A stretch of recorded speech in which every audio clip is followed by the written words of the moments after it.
విజయవాడ జోజినగర్ చేరుకున్నారు వైఎస్ఆర్సీపీ అధ్యక్షుడు వైఎస్ జగన్మోహన్ రెడ్డి. 142 ఫ్లాట్లను అన్యాయంగా కూల్చివేశారు అని ఇక్కడ బాధితులంతా ఆరోపిస్తున్నారు. బాధితులకు అండగా నిలవడానికి, వారితో మాట్లాడడానికి, వారి కష్టాన్ని పంచుకోవడానికి జోజినగర్ చేరుకున్నారు వైఎస్ఆర్సీపీ అధ్యక్షుడు వైఎస్ జగన్మోహన్ రెడ్డి.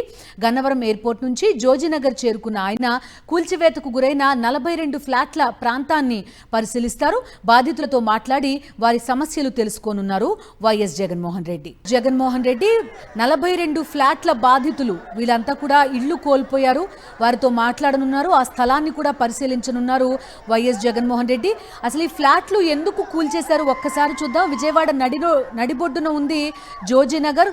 కోట్ల రూపాయల విలువైన 2 ఎకరాల స్థలం. గతంలో 20 ఏళ్ల క్రితం ఈ స్థలాన్ని లక్ష్మీరామ కోఆపరేటివ్ సొసైటీకి విక్రయించేందుకు ఒప్పందం చేసుకున్నారు.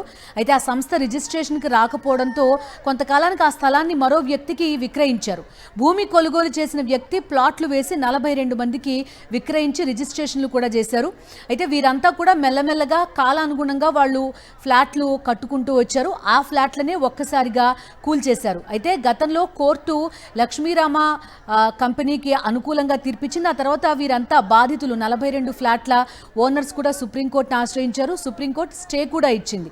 అయితే మాకు లిఖితపూర్వకంగా ఈ ఆర్డర్ రాలేదు, హార్డ్ కాపీ లేదు అనే ఒక్క కారణంతో ఒక్కరోజు 3వ తారీఖున వచ్చి ఈ ఫ్లాట్లన్నింటినీ కూడా కూల్చివేశారు. చాలామంది బాధితులు వీళ్ళంతా కూడా మధ్యతరగతి, దిగువ మధ్యతరగతికి చెందిన వాళ్ళు. మెల్లమెల్లగా ఇల్లు కట్టుకుంటూ సెటిల్ అయిన వాళ్ళు వీళ్ళంతా. వారికి మున్సిపాలిటీ వాటర్ కనెక్షన్ ఉంది, అదేవిధంగా వీధి లైట్ల కనెక్షన్ ఉంది. ఈ విధంగా అన్నీ చేసిన తర్వాత ఒక్కసారిగా ఎలా కూల్చేస్తారు, ఇప్పుడు మేమంతా రోడ్డున పడ్డామనేది బాధితుల ఆవేదన. గతంలో ముఖ్యమంత్రిని కలిశారు, స్థానిక ఎమ్మెల్యేని కలిశారు, వినతి పత్రాలు సమర్పించారు.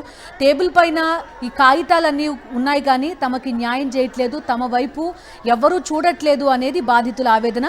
వీరంతా కలిసి గతంలో గన్నవరం ఎయిర్పోర్ట్లో వైఎస్ జగన్మోహన్ రెడ్డిని కలిశారు.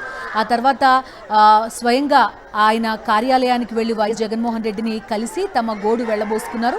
దీంతో జోజినగర్ వచ్చారు వైఎస్ జగన్మోహన్ రెడ్డి. బాధితులతో మాట్లాడబోతున్నారు, ఆ స్థలాన్ని కూడా పరిశీలించబోతున్నారు. మరి బాధితులంతా కూడా చూస్తున్నాం, తమ ఆవేదన తెలియజేస్తున్నారు. చాలామంది పిల్లలకి పెళ్లి చేసి కట్నంగా కూడా కొంతమంది ఫ్లాట్లు ఇచ్చిన వాళ్ళు ఉన్నారు. ఒక్కసారిగా తెల్లవారుజామున ప్రాంతంలో వచ్చి తమ ఇళ్లన్నింటినీ కూడా కూల్చివేశారు. ఇదెక్కడి న్యాయం? సామాన్యులకి ఎలాంటి న్యాయం ఈ రాష్ట్రంలో లేదా అనే ప్రశ్నలు బాధితుల నుంచి మనకు వినిపిస్తున్నాయి.